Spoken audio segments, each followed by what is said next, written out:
Olá, eu sou Anita Queiroz, sou neuropsicopedagoga e hoje nós vamos falar sobre psicopatia na infância. Esse assunto ele é um pouco complexo, né? Até pelo nome. Olha que nome pesado, psicopatia na infância. Nem usa, né? Nem pode ser usado esse nome. O nome que a gente usa é transtorno de conduta. E nós vamos falar hoje sobre algumas características que nós já começamos a observar. Quem observa primeiro esses traços, né, na criança, geralmente são os professores.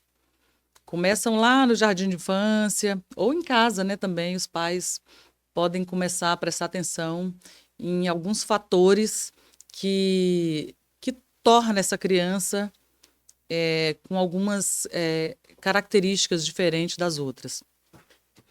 Uma delas é a falta de empatia. A criança com transtorno de conduta, ela não se importa muito com o que o outro sente, inclusive os pais. Né? Elas são crianças que debocham de algumas coisas, que riem de algumas situações. E quando se fala de criança, parece um assunto muito pesado, né? É pesado falar que uma criança tem isso. E mas tem que ser observado as birras extremas, né? Principalmente quando a criança é contrariada. Toda criança pode fazer birra, isso é óbvio. Eu estou dizendo que nós vamos juntar para chegar num diagnóstico quando encaixa várias características dessa. Então, não é só porque a criança dá birra que vai começar a classificar, não é isso, né?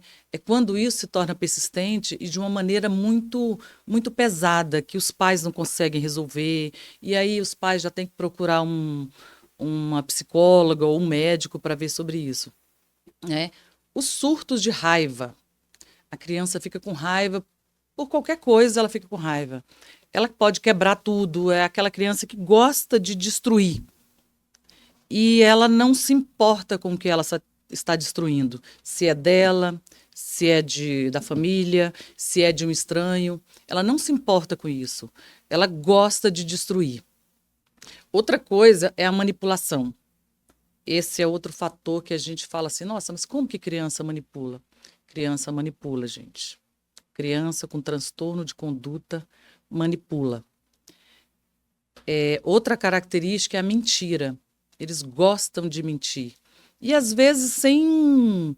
Não estou dizendo que as pessoas têm necessidade de mentir. Eu estou dizendo que elas mentem com prazer, mesmo que as pessoas estejam ali colocando para ela a verdade e ela tem essa mania de continuar mentindo.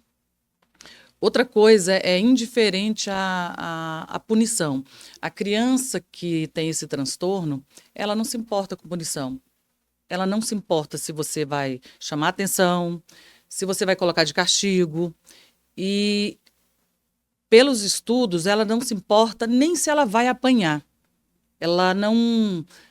Ela pode ali apanhar e ela pode até continuar rindo ou mesmo chorando, vai desencadear mais raiva nessa criança e você não vai conseguir resolver o problema.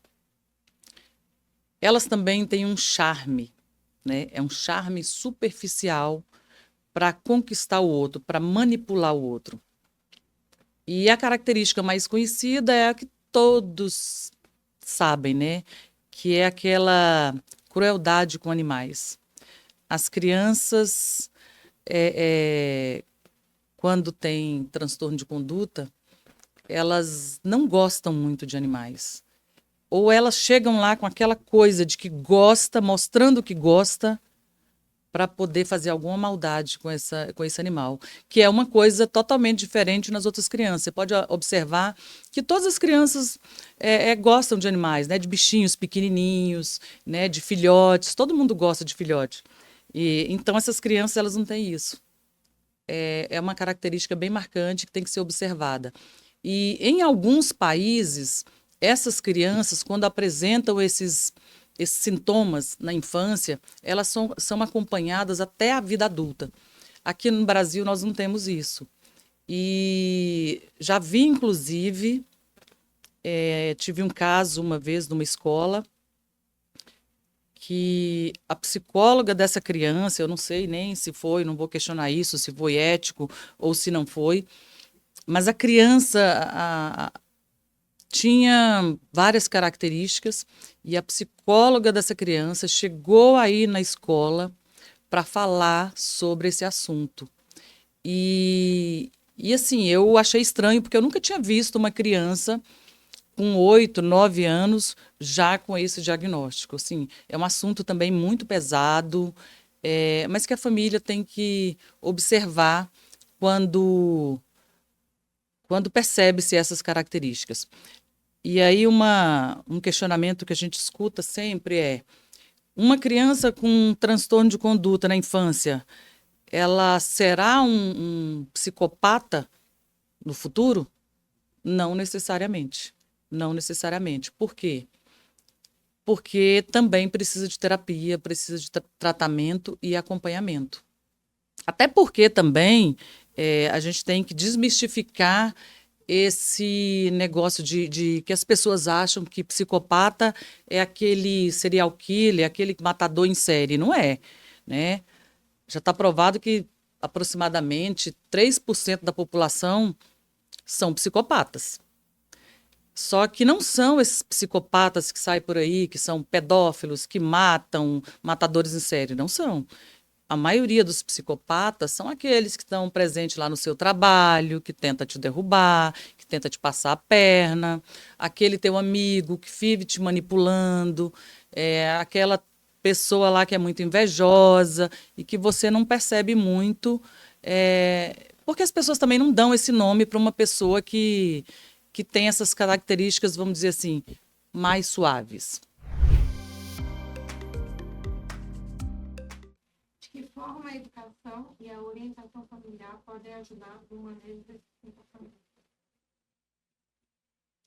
Com terapia, acompanhamento, apoio. Parece estranho, né? Mas não deve bater de frente como castigar a criança, por exemplo. Como eu falei, uma das características é ela não se importar com um castigo. Então, eu acho que é mais com terapia, com acompanhamento psicológico que tem que resolver. E apoio da família. O que deve ser feito quando uma criança apresenta comportamentos agressivos ou desafiadores?